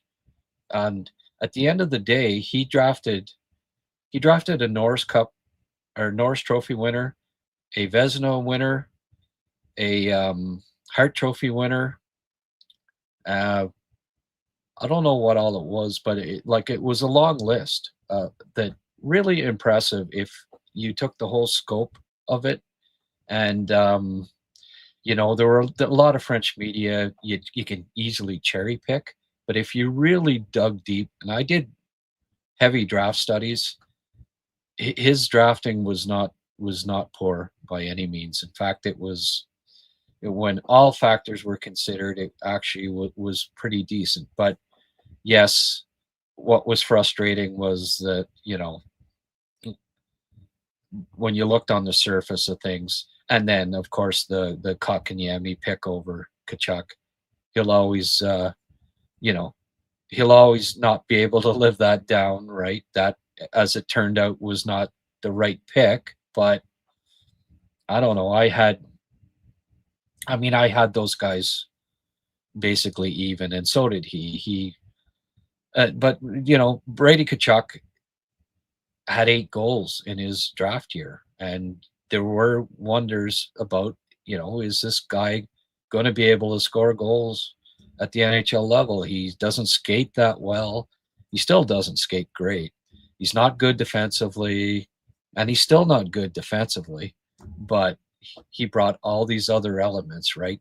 That were very intriguing. Um, the Canadians needed a center. Everyone, I remember being on Tony's shows. He was on radio at the time. Got to pick a center. Got to pick a center. And then 3 or 4 years later, whenever he'd have on Norman Flynn, or should have never taken the center. Well, everyone bitched that the Canadians needed a top 2 center forever, right? And this was finally their opportunity. KK outplayed Jack Hughes and won the gold medal at the U18s, and was fantastic. And he didn't develop as hoped.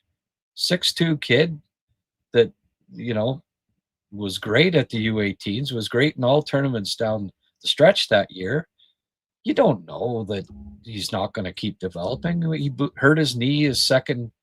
He actually had a really good rookie year, then hurts his knee in the summer, comes back, should have been sent to the minors, but Bergevin, another one of his mistakes, didn't have the balls to send him down because of the flat that he would have got for it.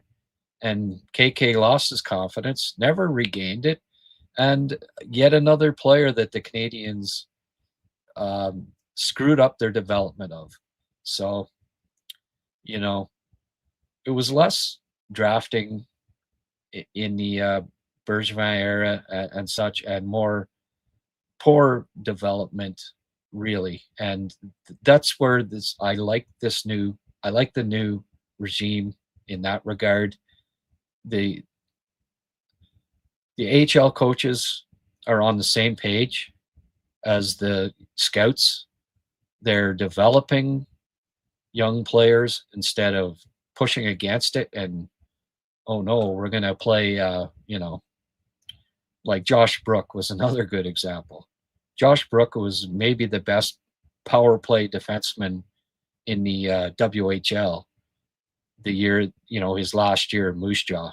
He was really, really good puck distributor.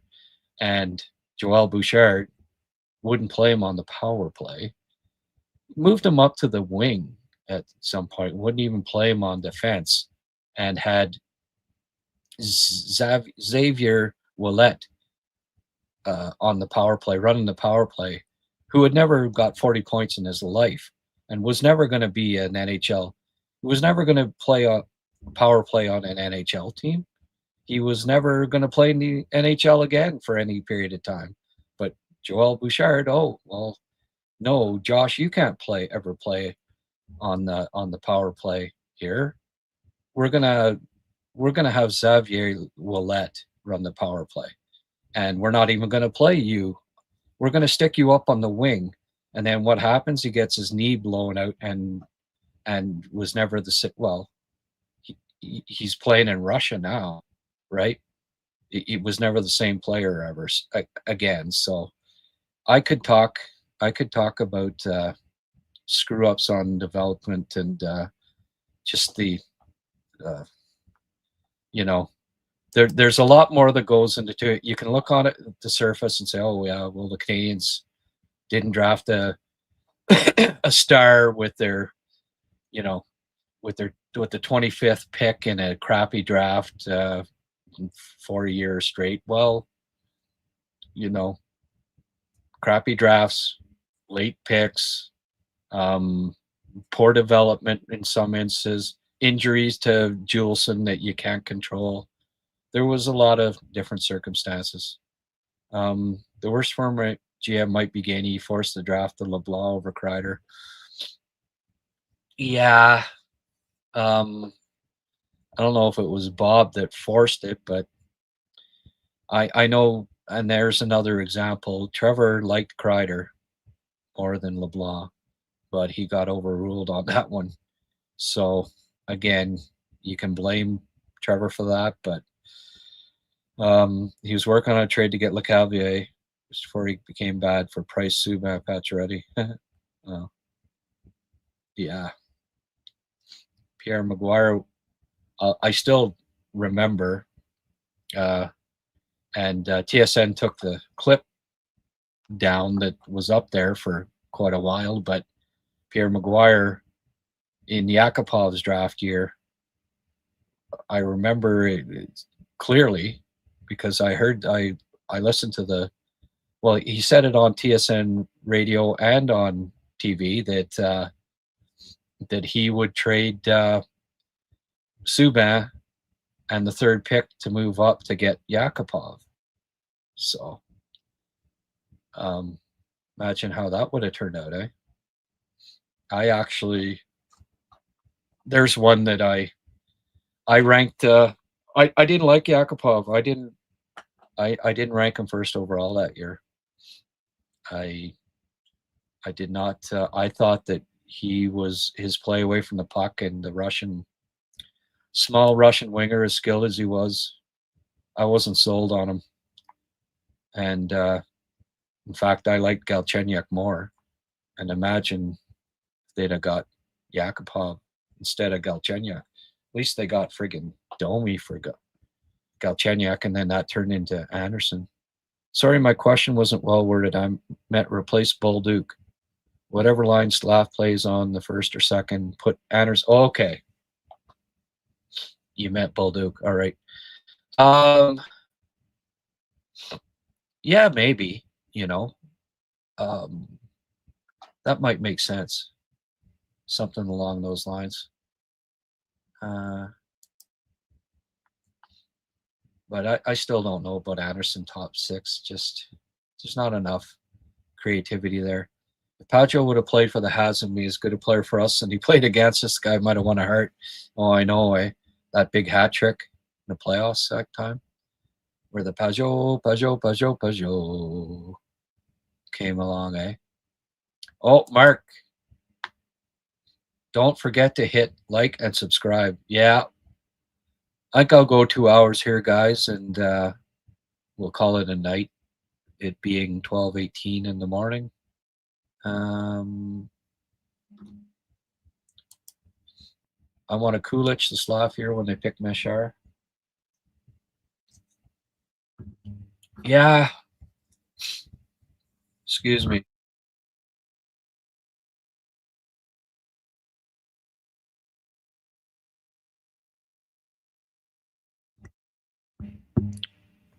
I had Kulich ranked 12th overall, and he was the high guy. He was the high guy on my board. I was surprised to see him drop as far as he did. Although I haven't been that crazy about his NHL play.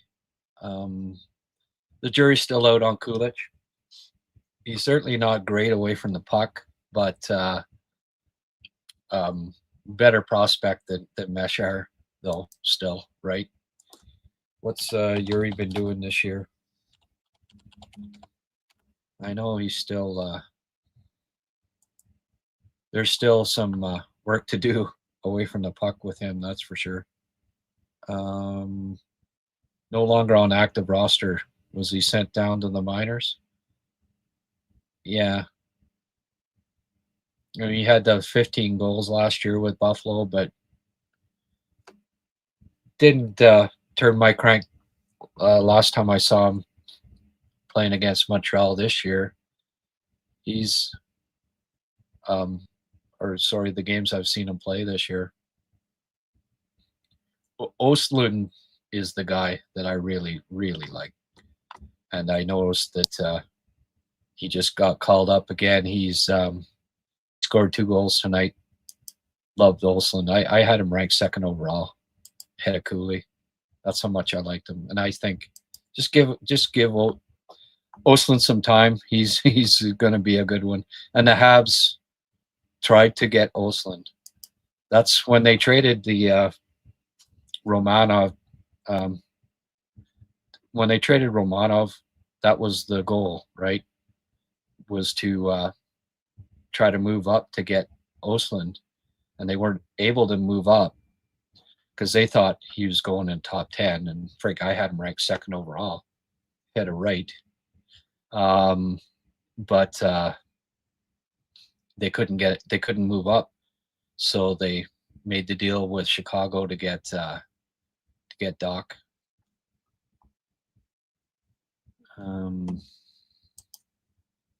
Jeremiah Pachette. Hey guys, Jeremiah was a good friend of mine.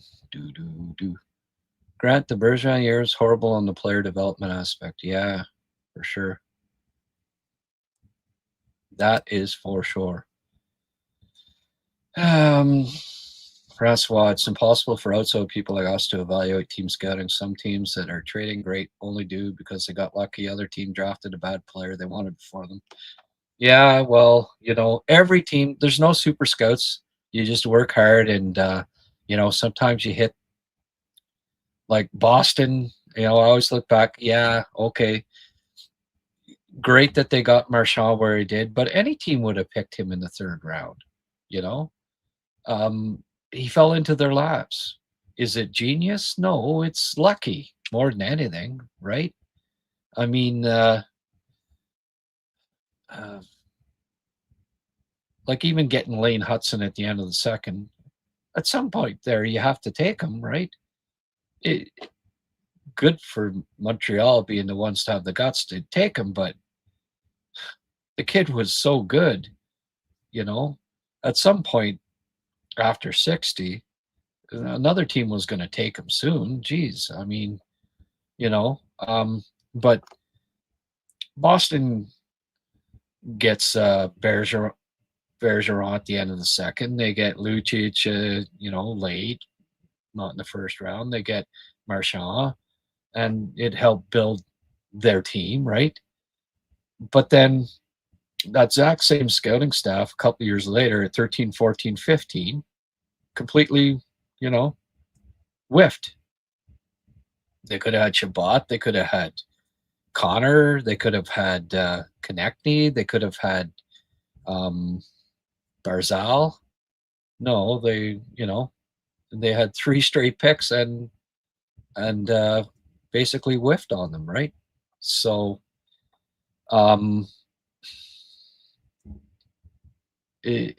every NHL team has hits and misses.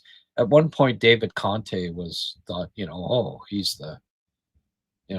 the scouting genius, just like Barry Fraser in Edmonton when, he picked Coffey and Messier and Fuhr and Anderson and Kevin Lowe, and he's a scouting genius. But then, 5 years later, if you go back and look at Edmonton's draft, they missed, completely missed on about 6 straight 1st-round draft picks, horribly. So it, I don't know, the scouting industry humbles you if you at the end of the day, because everybody everybody has whiffs, and everybody has, like Ottawa. Okay, so Brady fell into their laps at 4. Okay, good, but then they picked Tyler Boucher 10th overall. They pass on JJ Paterka to take, guy that's not gonna play. So it's, if you really study every team's scouting record, they have hits and they have misses, and Montreal was no different. That's for sure.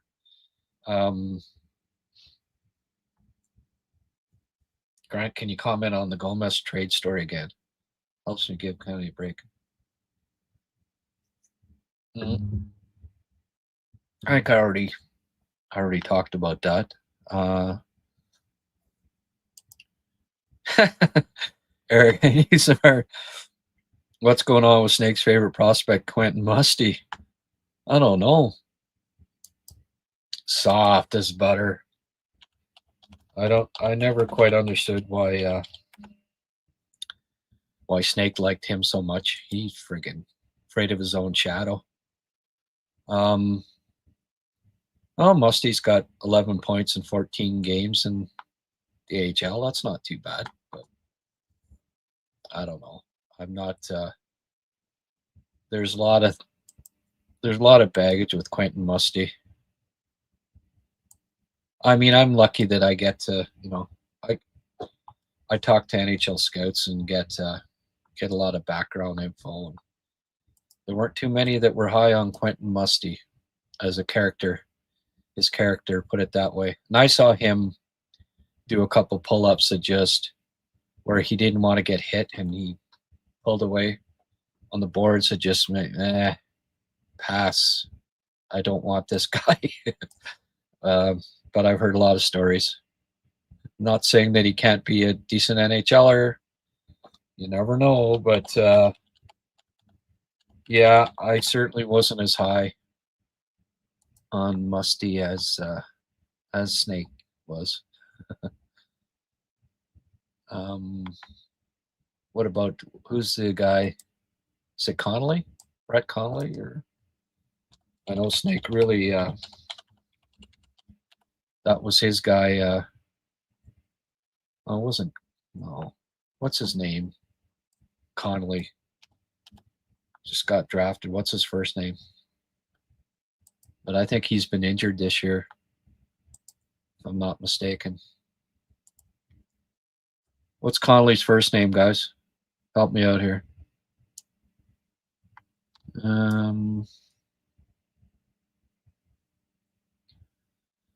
Oh, doing pretty good. Trevor, that's it.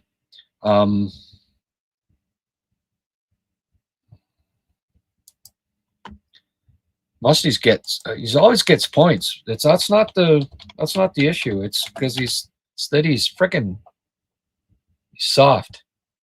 Now, if you want to call him up because he's got points, that's fine. Conley's played 2 games in the AHL. Okay, 3 points. Good for him. Yeah, we'll see if Trevor.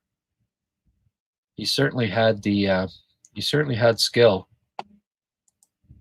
And again, when you're drafting guys, you have to weigh in the factors like this kid did some things, and I know a lot of backstories, and it went on beyond what you just read about him, but there were concerns, right? Especially after the Mayu fiasco, that teams were going to be like really careful, right, about picking a guy that a couple other stories could have come out, and it anyway, there were reasons why he didn't go in the top 20 and the top 15. He's certainly talented though. Fowler, yeah, shout out Hurlbert. leading the WHL, almost 2 points per game. Yeah, putting up the points. Pierre, the kid I'm most excited about is the first game now is Fowler. Cannot wait. Yeah, shout out the other night. Oh, I started to do. I got to get back at it tomorrow. Reinbacher looked very good, very solid. I'm going to put up a Reinbacher video on my Patreon page. And by the way, if you become a member, you become a YouTube member, I will hook you up with a Patreon membership. This is going to be, I'm going to only put this up exclusive for my Patreon members, this next Reinbacher video.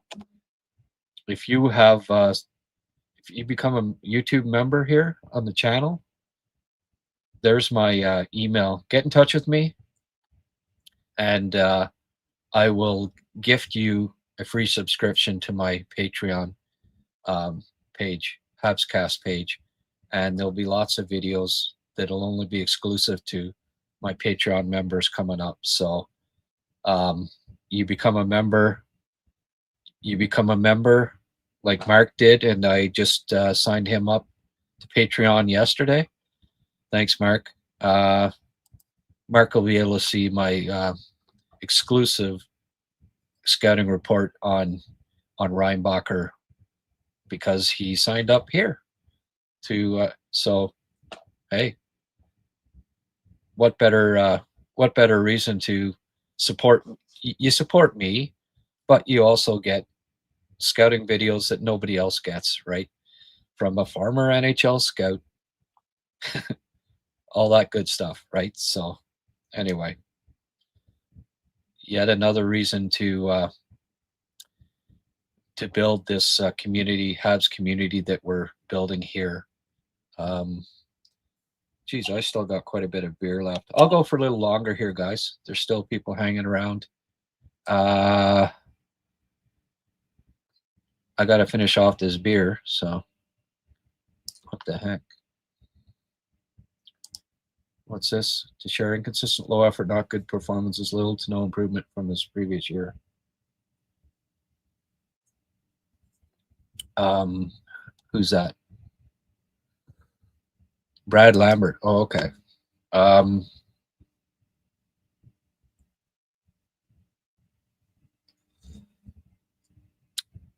Well,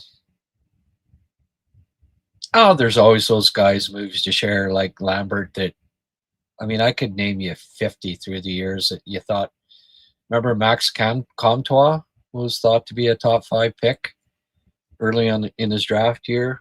Ended up dropping. Ben Olivier Grew, Cal Foote, Timothy Liljegren. I can go on and on. Angelo Esposito. You know, guys drop all the time that early on you're thinking, oh yeah, he looks like a top 5 pick.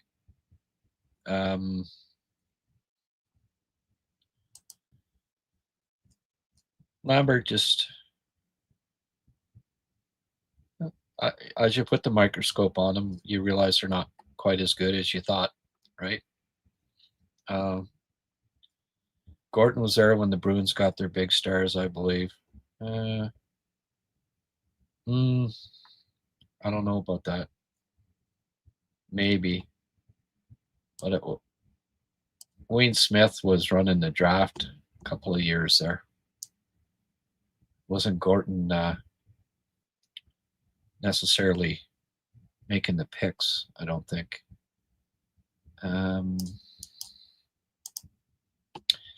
Wonder why many scouts didn't rank Buem higher. I had him as my favorite D that year. Can't teach poise and smarts like that while being pretty good with everything else. Yeah, I ranked him high too. He was 1 or 2 on my list for D-man. I was a little surprised that he dropped into the 10s. Yeah. And Galchenyuk, yes, he was another play that mismanaged, trying to make him play center again, called up way too quickly. Yeah, but yeah, and there's things that he only played. He only played 4 games or 6 games, something like that, in his draft year. So you were taking a chance. He blew out his knee, right? Uh, but that was such a poor draft year. Like there was no stars. You know, I ranked Galchenyuk first overall. That was based off of 4 games or 6 games. So that's how little I liked that draft class. Um, but um, you don't know always how much of an influence dad can be too, right? You do your homework on it, but Galchenyuk's dad really didn't help matters. He thought and Alex would be on the bench and you'd see him and the coach would be talking to him and he'd argue back and like he wouldn't listen. And then he'd, you know, go home and his dad would tell him, and he'd listen to his dad. He wouldn't listen to his NHL coach, and the rift developed there, and it didn't help. Right? He he liked to party. Again, there's things that you can't necessarily predict. Right? Going forward, just like if I'd have known that Patrick Laine would become addicted to Fortnite, um, I wouldn't have ranked him ahead of Matthews. But his first 2 years in the NHL, he was something else. Like he was well on his way to being a 60-goal scorer, I thought, but you can't always predict, what a 17-year-old's going to be doing when he's 22, right? Can't predict they're going to get injured. You can't predict they're going to become addicted to video games. You can't predict that they're going to become party animals. It's why it's so easy for people to sit back, and media members especially. Oh, made a bad pick there. Well, easy for you to say, right? Easy, Captain Hindsight. It's always easy for Captain Hindsight.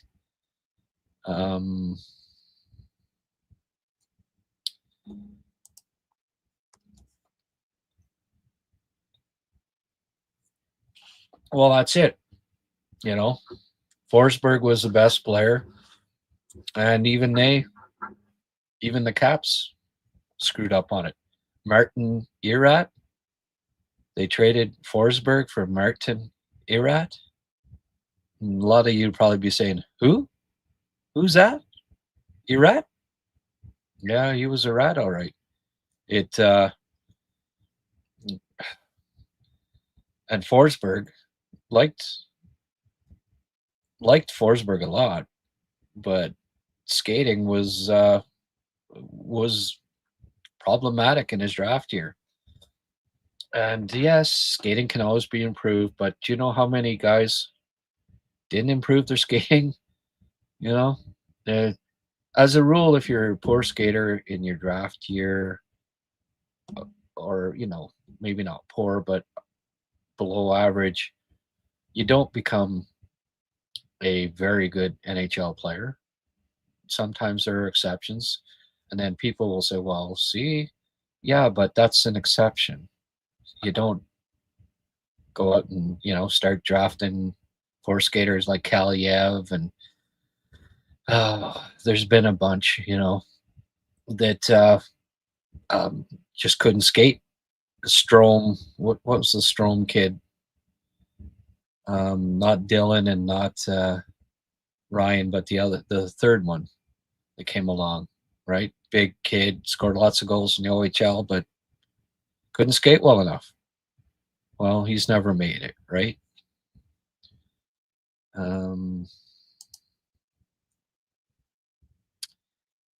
Minnie moved up one spot with Philly to draft Hume. Did Philly screw that up?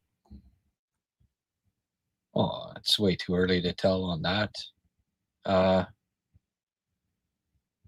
Today I would pick Buell ahead of Luchenko, but Luchenko's going to be a pretty solid NHLer, I think.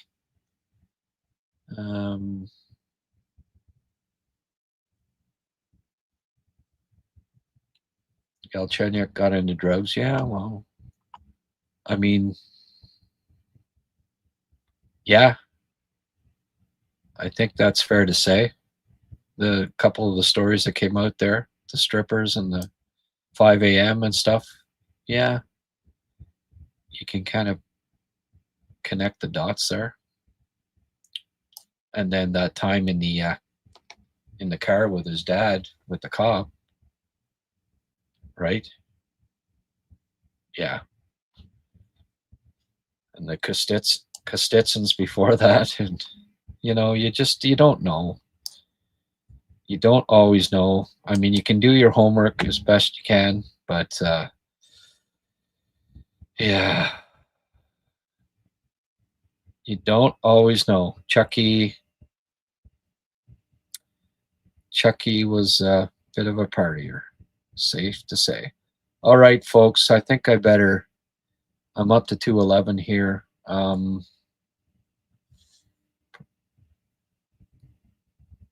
Gary Kahn, interesting to hear the politics involved. Yeah, there's lots of politics. There's plenty of politics, that's for sure. All right, folks, I'm going to pack it in here. I got to finish that. I have to finish off that Reinbacher video in the morning, so I better get some shut-eye. So I really appreciate the donations, guys. Thank you to everyone who thank you to that one new member today. Scotty became a YouTube member. Thank you, Scotty. I appreciate that a lot. Thank you, Happy Hab, for the $10 donation. That was really, really nice of you. Thank you to Mark again for the $5 donation. And Francois, I believe, right? Yes. Francois, thank you. Happy Hab, $10 and a shot of tequila. Thank you, Happy Hab. And Mark, of course, for sending me another $5. Really appreciate it, guys. And have a good night. Tomorrow, what's up? I don't know if I'm doing a live lunch or not. Probably. Eric's not available. If I do, it'll be solo. But Wednesday, Simon Boisvert. We'll be talking. We'll be doing some draft talk there, and Habs obviously. But we'll delve into what we saw with Rubrek and a bit about the draft on Wednesday, and talk about some Habs prospects and the Habs in general as well. So I hope you tune in to my show with Simon Boisvert on Wednesday. And if I do a live lunch tomorrow at noon, I'll let you know. But I don't know. I seem to cover the game pretty well tonight, 2 hours and 14 minutes in. We'll see. Okay, guys. I will. If I do a show at noon, I'll let you know on X and Blue Sky. All right. Thank you, everyone. Thanks for hanging in there till 12:42 with me and talking Habs. Go Habs, go. Do you remember what was your take on? Okay. Movie to share. Sorry, my friend. I be another 10 minutes talking about Cutter, but I didn't mind Cutter Gauthier. Good prospect, and he's proving in Anaheim that he's a pretty good player. He'd look good on the Habs right now. They could use him, that's for sure. But yeah, bit of a prima donna. I think he showed that with the Philly, fiasco there, right? Little bit of a prima donna, but a big, talented prima donna. Sometimes you can forgive those guys, right? They grow up. They often grow up at some point. Okay. Have a good one, ladies and gents, and we'll probably see you tomorrow. Okay, have a good night.